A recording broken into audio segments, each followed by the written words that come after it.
धनबाद में बीजेपी प्रत्याशी ढुल्लू महतो को घोषित किए जाने के बाद से भाजपा के अंदर और बाहर घमासान मचा हुआ है। धनबाद सीट ढुल्लू महतो के स्थान पर दूसरे प्रत्याशी की मांग लगातार उठ रही है। ताजा मामला धनबाद मारवाड़ी सम्मेलन के अध्यक्ष के द्वारा बीजेपी के प्रदेश अध्यक्ष बाबूलाल मरांडी और राष्ट्रीय महामंत्री को पत्र लिखकर प्रत्याशी बदलने की मांग की थी।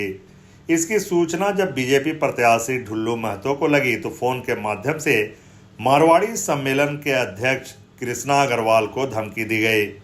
ढुल्लू महतो के द्वारा धमकी दिए जाने के बाद कृष्णा अग्रवाल के समर्थन में जमशेदपुर पूर्वी के विधायक सरयू राय धनबाद पहुंचे और बाघमारा विधायक के खिलाफ मोर्चा खोल दिया। सरयू राय ने कहा कि इस धमकी भरा ऑडियो पर चुनाव आयोग को संज्ञान लेने की जरूरत है और इसके साथ ही कहा कि अगर यहाँ की जनता की मांग होगी तो धनबाद लोकसभा सीट से चुनाव लड़ूंगा। इसके साथ ही बाघमारा विधायक के 49 आपराधिक मामले दर्ज हैं और एक मनी लॉन्ड्रिंग का केस भी चल रहा है।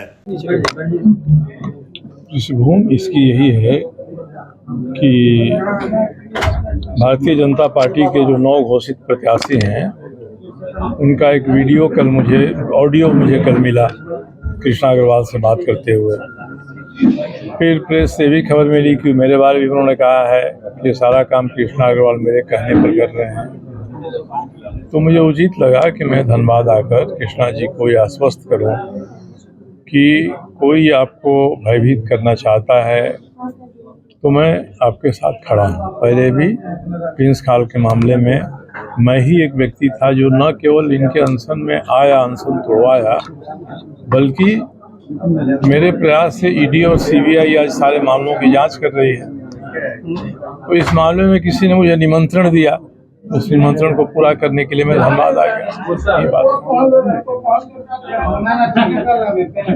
अभी जो टिकट मिला भाजपा प्रत्याशी को, अभी भारतीय जनता पार्टी में काफी दिन रहे, आपको क्या लगता है जो टिकट का वितरण हुआ धनबाद से कितना उचित है? क्योंकि आप तो उस पर पार्टी में अभी ये किसी पार्टी के निर्णय पर जिसमें मैं नहीं हूँ कोई टिप्पणी करना उचित नहीं है। ये तो भारतीय जनता पार्टी के जो कार्यकर्ता हैं, पदाधिकारी हैं, संघ परिवार के लोग हैं, उनको ये बात कहनी चाहिए, पूछनी चाहिए। इसलिए मैं इस पर कोई टिप्पणी नहीं करूंगा। जिसको उन्होंने दिया, अब उन्होंने टिकट दिया, उसके बाद जो उनका आचरण है हम सभी उस पर टिप्पणी कर रहे हैं और उनका यह आचरण भय आतंक फैलाने वाला है और इस तरह से भय आतंक फैलाने का काम वो करते रहेंगे तो जिस तरह से प्रिंस खान के खिलाफ मैंने स्टैंड लिया, ईडी सीबीआई से कारण लगी, उसी तरह से ऐसे लोगों के, ऐसे समूहों के जो कारनामे बाघमारा में बीसीसीएल के एरिया 1 से 5 तक है, जहां बिना 1200 रुपया पर टन दिए हुए बीसीसीएल की डीओ लेने वाला कोई भी आदमी कोयला नहीं उठा सकता है।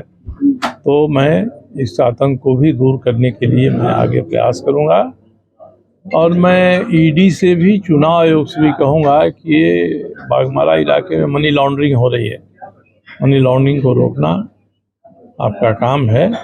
इस चुनाव में वैसे मनी लॉन्ड्रिंग का पैसा खर्च ना हो, वह देखना भी आपका काम है। इस चुनाव में मेरी एक महत्वपूर्ण भूमिका होगी, चुनाव के बाद भी होगी। जो मुझे निमंत्रण देगा मैं निमंत्रण पूरा कराने के लिए किसी हद तक जाऊंगा।